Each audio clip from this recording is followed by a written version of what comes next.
I don't know. সেইবোৰ চাগে লগৰবিলাক সিহঁতে জোৰ কৰিলে আৰু তই ভাল গাঁৱে এলবাম এটা কৰোঁ ব'ল তেওঁলোকে হেল্প কৰিছে মোক মোৰ লগৰবিলাক I should appreciate আৰু ভূপেন উজিৰ মই এবাৰ গৈছিলোঁ তেতিয়া আৰু ষ্টুডিঅ'বিলাক মই গৈ থাকোঁ আৰু মানে চাবলৈ যাওঁ তেতিয়া মোৰ দাদা উৎপল শৰ্মা আহি কাম কৰে তাতে মিউজিক কৰি থাকে মই তেতিয়া কম্প'জ কৰোঁ বেছিকৈ উৎপলে জানে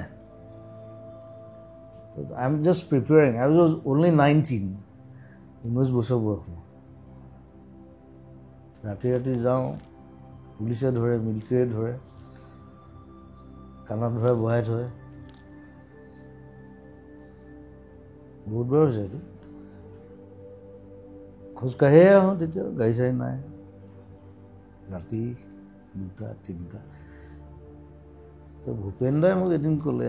যে মানে কিবা গান এটা আছিলে মোৰ লগৰ ল'ৰা এটাৰ তাত হাৰমনিটো মানে ভুলকৈ গাই আছিলে মই চাবলৈ গৈছিলোঁ সি আকৌ বীৰেন দাসৰ কি আছিলে এইটো কোম্পানী তাত সি গান গায় তেতিয়া তাৰপিছত মই বোলো হাৰমনিটো ভুল হৈ আছে নহয় তই গাই দে মোৰ লগৰ চিন্তামণি দাস মই গৈ পেলাই গাই দিলোঁ হাৰমনি তেতিয়া ভূপেন যে মোক কৈছে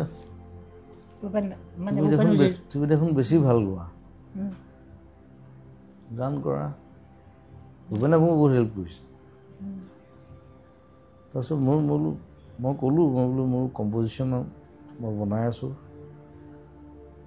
15টামান গান ৰেডি হৈছে প্লেন কৰি আছোঁ খালি পইচা নাই বজাই থাকোঁ আৰু যিকেইটা পইচা পাওঁ সেইকেইটাহে অলপ পইচা গোটালোঁ আৰু তেতিয়াৰ দিনতে 50,000 টকা গোটাইছোঁ তাৰপিছত মাক ক'লোঁ বোলো হেৰি পইচা অলপ দিব পাৰিবি এলবাম এটা কৰোঁ মায়ে ক'লে তোৰ নামত ফিক্স ডিপ'জিট এটা আছে সেইটো ভাঙি দে তাৰপৰা 30,000 টকা উলিয়াই দিছে চ' অলমষ্ট 80,000 গোটেই এলবামটো এটা কেছেটত 80,000 মান পৰিছে তেতিয়া এইটো ইটছ লাইক বহুত ডাঙৰ এমাউণ্ট হয় এতিয়া 80,000ত এটা গানেই নহয় মই 8টা গান কৰিছোঁ প্ৰথম যিটো কেছেটটো তাকো কবিতা কৃষ্ণমূৰ্তিক গাইছোঁ ভূপেন দাই পইচা নল'লে তেওঁ ৰেকৰ্ডিং মোক গোৱাটো ভাল পালে যে তাকে হ'ব যা মিক্সিঙো কৰি দিছে তাৰপিছত বম্বে গ'লোঁ প্ৰথম গৈছোঁ গৈ তুমি কি ভাবি বম্বেলৈ গৈছিলা নাই মই কবিতাজীক ভাল পাইছিলোঁ চ' তেওঁ 2টা গান গাইছে এনেও তেওঁ খুব বেলেগ হয় তেওঁ খুব কম পইচা লৈছে ছিংগাৰো তেওঁ তেতিয়া চাগে আই ডোণ্ট ন' 10,000 মান টকা লৈছে 2টা গান তাৰ গানকেইটাও ভাল পালে এতিয়াও মোৰ লগত বিৰাট ভাল সিদিনা বম্বেত আহিছিলে সিদিনা মই খালি লগ নাপালোঁ এই ভূপেন হাজৰিকাৰ কবিতা কৃষ্ণমূৰ্তিৰ কাৰণে মানে এইটো ভাবিলা যে মই তালৈ যোৱাটো ভাল মানে তেতিয়া Kavitaji was one of the top আৰু একদম বোলে কাক গোৱাম এতিয়া মই লতাজী ভাবিব নোৱাৰোঁ কবিতাজীয়ে পূৰা গাই আছে তেতিয়া একদম ডাঙৰ ডাঙৰ চিনেমা একদম মই বোলো কবিতাজীয়ে গাওঁ গৈ পেলাই কথা পাতিলোঁ আৰু গাম বুলি ক'লে ঠিক আছে আৰু খালি তেতিয়াই মই অনুৰাধা বুলি এলবাম এটা আৰু এটা সেইটো মিউজিকটো পাই গ'লোঁ তাত মই গোৱা নাই কিন্তু মিউজিক মোৰ আছিলে গোটেই কম্প'জিশ্যন লিৰিক্স চ' 2টা এলবাম একেলগে কৰি আৰু তাৰপিছত মায়া কৰি দিলোঁ কিন্তু বম্বেত থাকোঁতে তুমি বহুত নতুন আৰ্টিষ্টক বহুত তাতে তুমি সহায় কৰিছা নহয় জানো ইয়াৰ পৰা যাবলৈ ছাপোৰ্ট কৰিছিলা ন অসমৰ মোৰ ঘৰটো ফ্ৰী মই এইটো কথা মানে আমাৰ মানুহে জনা দৰকাৰ যে সাধাৰণতে নকৰে মানুহে এই কামটো তুমি বহুত ডাঙৰ কাম তুমি কৰিছা ডাঙৰ মস্ত সেইখিনি অকণমান মানে জনা দৰকাৰ যে তুমি অকল তুমি নিজৰ কথা কেতিয়াও ভবা নাই তুমি সকলোৰে লগত লৈ যাব তুমি বিচাৰিছিলা সেইখিনি সময়ৰ তুমি যিটো কাম মোৰ কথা হ'ল বম্বে প্ৰথম যেতিয়া যাবি মোৰ ঘৰত থাকিবি 1 বছৰ থাক 2 বছৰ থাক মোৰ কোনো কথা নাই থকা খোৱা ফ্ৰী কাম কৰ খালি ভাল কাম গুচি কিয় আহিলা তাৰপৰা হা কিয় উভতি আহিলা তুমি বিকজ অফ ফিল্মছ নহ'লে মিছন চাইনা হ'লহেঁতেন দি মই যদি ঘূৰি নাহিলোহেঁতেন মিছন চাইনা নহয় কাঞ্চনজংঘা নহয় এতিয়া গোটেই ফিল্ম ইণ্ডাষ্ট্ৰী উঠি আছে ন লাহে লাহে মোকতো পাগল বুলি কৈছিল ন কৈছে এই 3 কোটি টকা লগাই আছে এখন চিনেমা বলিয়া মানেতো মই ভিখাৰী কৈছোঁ মই ঘৰ বিকি দিবলৈ কৈছোঁ মই সেইটোৱে তোমাৰ কাৰণে আমাৰ চিন্তাটো সকলো অসমীয়া মানে যিয়ে ভাল পায় সেইখিনিলৈ মই তোমাৰ আহিম সকলোৱে তোমাৰ কাৰণে চিন্তিত যে তুমি কিন্তু মই মানুহক এনেকৈ বিলোৱা সহায় মই মিছন চাইনা কৰি পেলাই দেখুৱাই দিলোঁ যে অসমীয়া চিনেমাই 8 কোটি 9 কোটি ঘটিব পাৰে তাৰপিছত কাঞ্চনজংঘাও কৰি দিলোঁ সেইখনো মই একেই এতিয়া বাঢ়ি আছে চব 10 কোটি 12 কোটি চ' ইটছ এ ষ্টাৰ্ট আপ এতিয়া তোমাৰ তুমিতো বহুত পপুলাৰ হৈ গ'লা চবেই তোমাক ভাল পায় আৰু এনেকুৱা আজিলৈকে পপুলাৰ নেকি তুমি নিজে জানা চ' মই অকল জয় জুবিন কেইটাৰ কথা কোৱা নাই যে সেইটো এটা বেলেগ পাতিম মই তোমাৰ জয় জুবিনখিনিৰ কথা কিন্তু বেলেগ বেলেগ জেনেৰেশ্যন আমাৰ জেনেৰেশ্যন জয় জুবিন দাটো বেলেগ সেইটো কাল্ট সেইখিনি তোমাক মই কম কিন্তু সেইটো প্ৰশ্ন আনিবই লাগিব কাৰণ সকলোৱে জানিব ইটছ এ কাল্ট সেই প্ৰথম কথা হ'ল আমাৰ জেনেৰেশ্যন মানে শুনে কম তাৰপিছত যিখিনি ল'ৰা ছোৱালী সেইখিনি তোমাৰ গানৰ সৈতে ডাঙৰ হৈছে সিহঁতে সেইখিনি হ'ল আচল তোমাৰ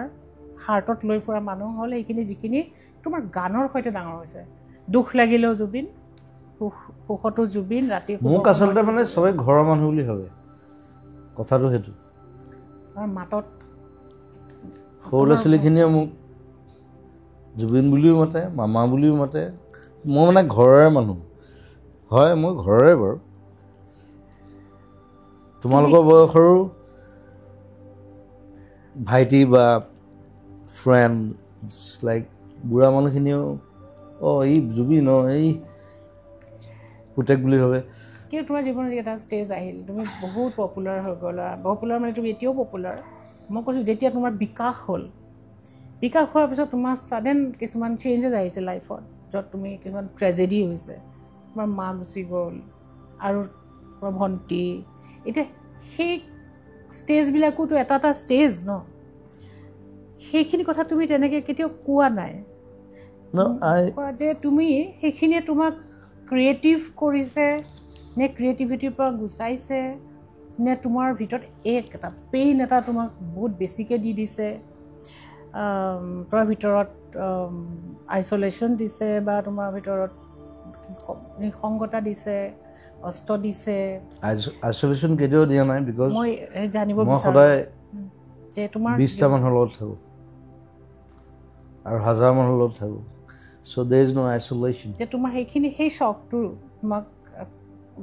ক্ৰিয়েশ্যনত তোমাক হেল্প কৰিছে নে যি তুমি তেতিয়া তাৰ পৰা সেইটো এটা ট্ৰমা সেই ট্ৰমা তুমি ওলাইছানে পৰা সম্পূৰ্ণ ওলাই আহিব পাৰিছানে I think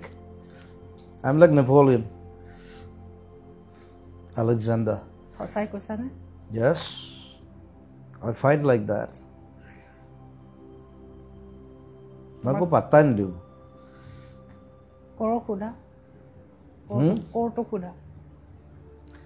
মই পাত্তাই নিদিওঁ you have never seen what I faced সেইটোৱে কোৱা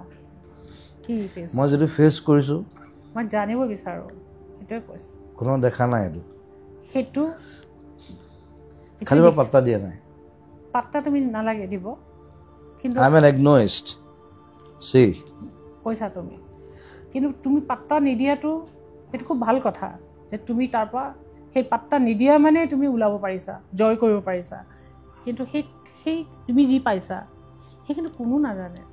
কোনোবাই দেখে তুমি কি ইটো কৰিলা সিটো কৰিলা, অদ্ভুত কথা কৈ দিলা, সেইটোলৈ মই আহিম তোমাৰ। মই গালি পাৰিম, কিবা ভুল দেখিলে মই সদায় গালি পাৰিম। সেইটো যিয়ে নহয়, কিন্তু বিজেপি হওক কংগ্ৰেছ হওক, তুমি যিখিনি পাইছা সেইখিনিৰ মাজেৰে তুমি আহিছা। মই একদম non politically socialist, I M A socialist. মই সেইকাৰণে গালি পাৰোঁ, সেইটো বেলেগ কথা। এইবিলাক মোৰ ইনচেইন, মোৰ I don't care. তুমি যে কৈছা যে মই যিখিনি মাজেৰে আহিছোঁ কোনো নাজানে, যেনে লতা মংগেশকাৰ কৈছিলে এই কথা যে মই যদি পুনৰ জন্মটো মই বিচৰা নাই, কিন্তু যদি মোৰ আকৌ জন্ম হয় মই লতা মংগেশকাৰ হ'ব নিবিচাৰোঁ। কিয়? কৈছে এই লতা মংগেশকাৰ হোৱাটো বহুত কষ্ট। লতা মংগেশকাৰ চাগে তাৰ বেলেগ পেইন আছে, I don't know. কিন্তু মই আকৌ পুনৰ জন্মত আকৌ জুবিন গাৰ্গে হ'ব বিচাৰোঁ, more than that. সেইটো তোমাৰ সেইটোৱেতো